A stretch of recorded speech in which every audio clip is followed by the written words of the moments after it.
Greetings to all. Today in this video we are going to discuss about torque equation of three-phase induction motor. And for that we are going to start with the power balance equation of a rotor circuit. So for that we will start this video with the rotor equivalent model operating at supply frequency. And we know this equivalent model and we have obtained this equation model along with the parameters in the last video, that is equivalent circuit of three-phase induction motor. And for this circuit now we are going to obtain a power balance equation. The power balance equation is input equal to output plus loss. So with respect to rotor, the input is rotor input, output is gross mechanical power, and the loss is rotor copper loss.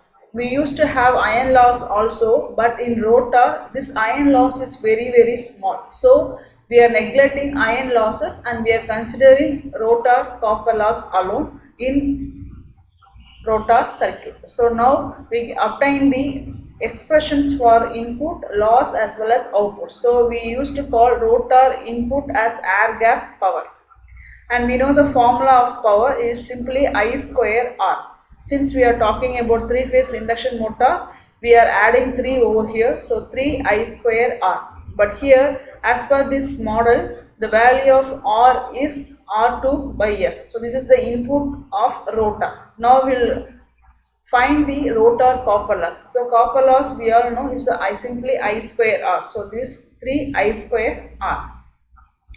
And then we are going to find the rotor output, that is gross mechanical power developed, and we know the formula for power is 3I square R. Here the R is the electrical equivalent of mechanical load. So here we know the electrical equivalent of mechanical load is R2 of 1 by S minus 1. So this is the output of rotor. Now we are going to find the relationship between rotor input, copper loss and rotor output.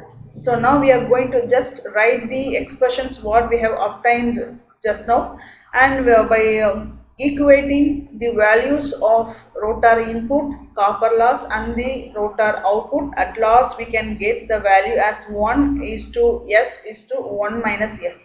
So this is the relation between input, loss and the output in for rotor circuit. So this relation is very important.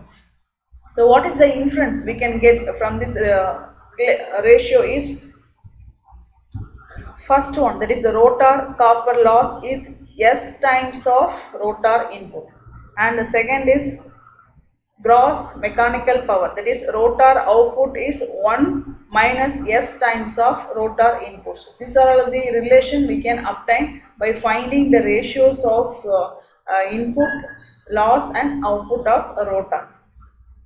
So now with that input power, now we are going to obtain the equation for torque. So we know the basic formula of power, and this P equal to 2 pi N T by 60. So this is a general formula we all know, and here we are talking about the torque. So torque is relating with a rotor, so we can say this power as a mechanical power, that is gross mechanical power being developed. So we can say this is the output of rotor. So we can obtain the torque equation by using this power equation. So we can write the torque equation as 60 by 2 pi N into gross mechanical power, that is output of rotor. And we know the formula of gross mechanical power in terms of rotor input power. So for obtaining this relation only, we have found the relation between input, output and loss, and we know the gross mechanical power is 1 minus S times of rotor input. So 1 minus S times of rotor input. So rotor input here is P2. And before that we can substitute the value of slip. We know the formula Ns minus N divided by Ns. So after replacing everything, and we can get the equation as 60 by 2 pi Ns into P2, that is rotor input. So we can take this as equation number 1. and from this we can say that torque and power both are directly proportional, and from this we can obtain a power equation, that is P2 will be 2 pi ns into T divided by 60.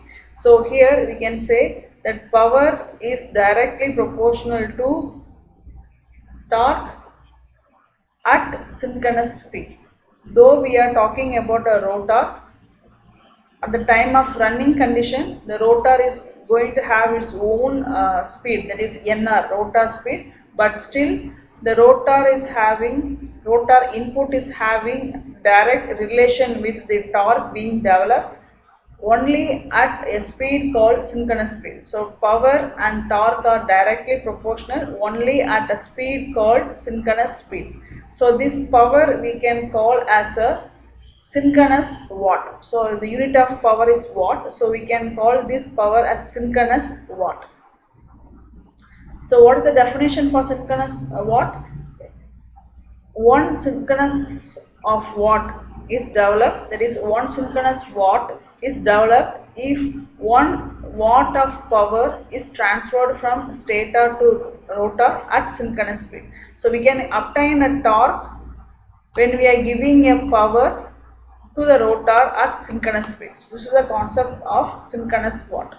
So now we'll move on to the derivation of torque. So this is the first equation what we have obtained so far, and now we can substitute the value of rotor power, and we know this equation is rotor power, and by substituting the value of P2 in equation number 1 we will get this relation. And now here again we can substitute the value of I2 over here. So we know the current per phase in the rotor. So this is the equation, and this is for the rotor frequency. So this initial running condition equation. So from that we can, by substituting the value of I2, we can get this equation. So after simplification, and we can obtain the equation as 180 by 2 pi ns R2 and S E2 square the whole divided by R2 square plus S square x2 square. So we can take this equation as 2. So this is a general torque equation being developed at the rotor of 3-phase induction motor. So now what we can observe from this equation is the torque is directly proportional to the EMF induced on the rotor, the square of the EMF induced on the rotor. So this EMF inducement on the rotor is due to the EMF inducement on the stator, and this EMF inducement is because of the supply being given to the stator field winding. So at last we can say torque is directly proportional to the square of the supply being given to the stator field winding. So this is the very first observation we can obtain from equation number 2. And the second observation is, here we are having a slip both on numerator as well as on the denominator. So now we consider the values of slip only with respect to denominator. So here we can consider the value of slip starting from low value, and then we'll move on to the highest value. So it is only for denominator. So here first we are going to consider the value of slip available at denominator as a low value. So if it is low means we know the range of slip, it is from 0 to 1. So lower value means it is nearer to the 0. So if it is nearer to the 0, then we can say this term, that is Sx2 the whole square term, will be very much lesser than the R2 square. So we can neglect this term, that is Sx2 square term from the torque equation. So after removing this term, we can rewrite the torque equation, that is equation number 2, as this. So what is the inference we can get from this is the torque is directly proportional to slip value only when we are having lower value for slip available at the denominator. It means for obtaining the relation for torque with slip, we are going to substitute. It means we are going to assume some values for slip available only at the denominator of the torque equation. By substituting the lowest value for the slip available at the denominator of torque equation, we are finding the relation between torque and slip. So for lowest value of S, we can say torque is directly proportional to slip. So now we'll have another observation, that for larger value of slip, So now again we are going to substitute the values of slip only for the denominator. So here we can say it is nearing to 1. So highest value is 1, we can say it is nearer to 1. So if it is reaching 1, we can say the term x square x2 square will be very much greater than r2. So we can remove the term R2 square from the torque equation. So after rearranging equation number 2, we can obtain this equation. So the inference what we can get from this is torque is inversely proportional to slip. So torque is directly proportional to slip when we are having low values for slip, and it is extremely opposite, that is torque is inversely proportional to slip when we are having large values for slip. So these are all the observations we can obtain from the general equation of a torque. So now we'll obtain the maximum torque as well as the starting torque. So when we can obtain a maximum torque and when the motor starting torque will happen. So for that, for obtaining the maximum torque, first we are going to find the condition for maximum torque. So this is the rotor equivalent model at a running condition. So from that what we can obtain is the condition for maximum transfer. So from the theorem called maximum transfer theorem, we can obtain the condition for having a maximum development of torque. So here we can say the condition as per the maximum transfer theorem, all the elements, that is passive element, should be equal. So here the resistor should be equal to the reactance. So here R2 by S is equal to X2. So here from this we can get that Sm is equal to R2 by X2. So this is the condition for obtaining maximum torque for the rotor circuit. So by substituting the value of Sm, we can obtain the maximum torque as 180 by 2 by ns into E2 square divided by 2x2. So this is the maximum torque, and for obtaining this maximum torque we are making use of maximum power transfer theorem. So as per the theorem, we have to equate the source side impedance to a load side impedance. So it means all the impedance values should be equal in a circuit for obtaining a maximum flow of power in a circuit. So that's the concept of maximum power transfer theorem. So due to that condition, we are obtaining the value of slip. So Sm is R2 by X2. So by replacing the value of S as R2 by X2, we can obtain this value. So this is the maximum torque condition and the value of maximum torque. Now we'll see the observations what we can obtain from the maximum torque equation. This is the maximum torque equation, and from that we can observe that torque is directly proportional to rotor induced EMF, that is square of rotor induced EMF. And if torque is proportional to the square of rotor induced EMF, and it is also proportionate to the stator induced EMF, and this all happening because of the supply being given to the stator field winding, that is main supply. So on the whole we can say torque is directly proportional to the square of the stator supply. So the second relation would be the torque is independent of rotor resistance. So here in this equation we are not having any resistance value. It means we are not requiring any value of resistance for improving the maximum torque. But due to a variation in the rotor resistance, the slip required for obtaining maximum torque, that is Sm, will get varied, but not torque will get varied. So this is the second observation we can obtain. So the third is torque is inversely proportional to rotor reactance. So we know the value of reactance for the different types of slot. So this is the relation we know even at the time of studying the synchronous generator. And due to a third observation, we can say the torque obtained for open slot type of machine is more than the closed type of machine. So this is the observation we can obtain by using this third condition. And we know in induction motor the length of the air gap is more. So the length of the air gap is more, and due to a large air gap, that is length of the air gap, the reluctance of air gap is more.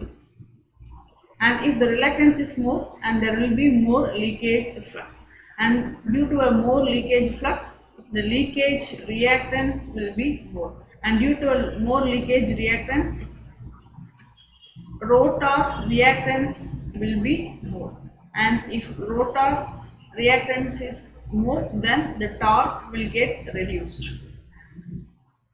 So this all at the time of initial stage. So now the next observation is for a slip ring induction motor. So we used to have winding overhang in the slip ring induction motor, and because of this winding overhang we used to have a leakage flux, and due to the leakage flux we are having leakage reactance. So if the leakage reactance is more, and we can say the maximum torque obtained by the wound rotor, that is slip ring induction motor, is less than the maximum torque for this squirrel cage induction motor.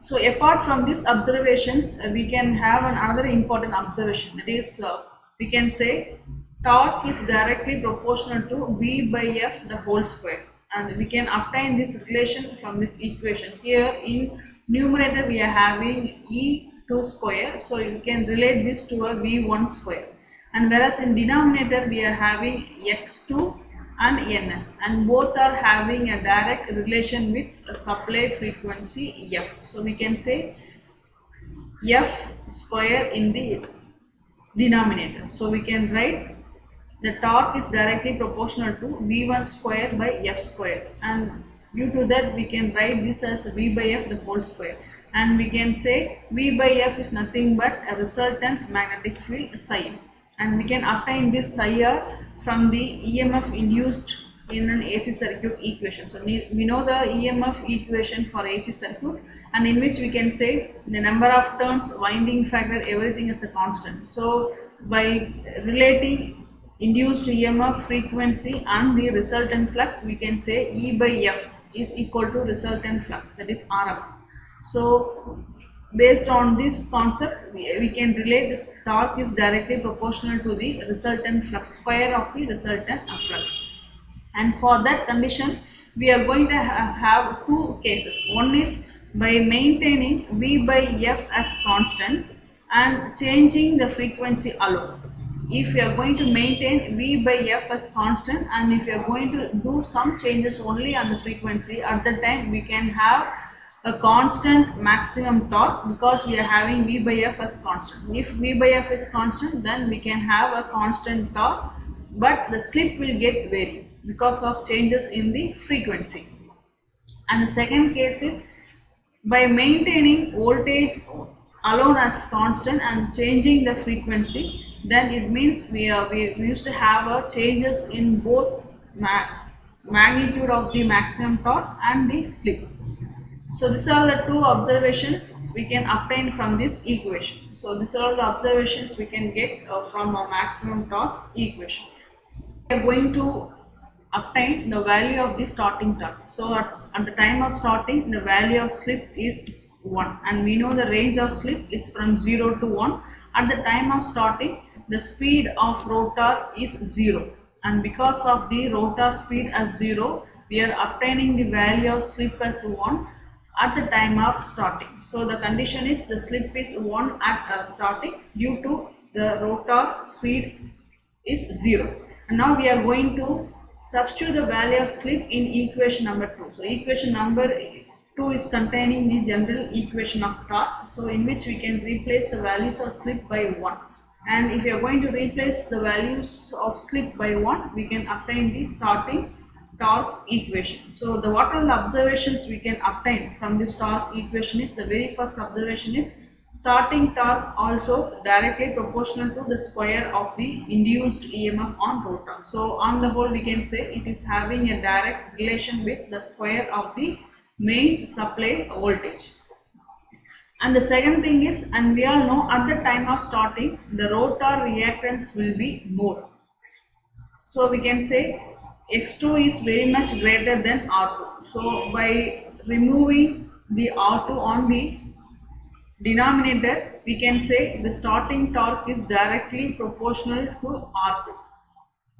So that's why by adding an external resistance at the time of starting, we can improve the starting torque. Initially, we are not having much torque because of the highest value in the rotor reactance. And in order to improve the starting torque, we are going for the addition of external resistance. That external resistance add up will happen only in slip ring induction motor. And the next observation is, we know the starting torque and the maximum torque. Water may be the torque, but on the whole the torque for the slip ring induction motor is less than the squirrel cage induction motor. But we can improve the starting torque of slip ring induction motor only by adding external resistance. And we know the starting torque is directly proportional to R2. So because of adding external resistance, only then we can have a more starting torque in slip ring induction motor than squirrel cage induction motor. So this is our next observation. And the last observation is, the torque is directly proportional to V1 square and inversely proportional to frequency Q. Here we are having x2 square. So x is directly proportional to frequency. So here we are having f2 square. And the k is the constant, proportionality constant, and it is going to have 180 by 2 by ns. So in denominator we are having ns, that is synchronous speed, and this is having a direct relation with a frequency. So we are having f cube in the denominator. So we can say that v by f square into 1 by f. So this is the condition we can obtain in terms of frequency and voltage. So for case 1, we can say, by maintaining V by F as constant and only changing the frequency, for maximum torque, for the same case we have obtained constant maximum torque and we had only changes in the slip. But whereas in the starting torque, we are going to have variation in the starting torque. It means it is going to vary with respect to frequency.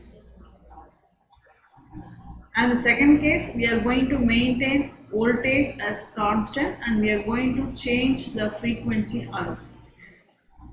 And for that, here we are having torque is going to vary with respect to cube of frequency. It means we are going to have a drastic changes in the starting torque.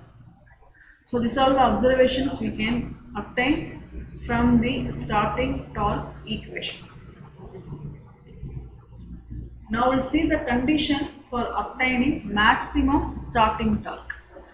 So we know the condition for obtaining maximum torque. This is Sm equal to R2 by X2. So at the time of starting, we know the value of slip. Value of slip is 1. So by replacing the slip value as 1, we can say R2 should be equal to X2. So this is the condition for obtaining maximum starting torque. So by replacing all the values by this condition, so we can, this is the final maximum starting torque equation.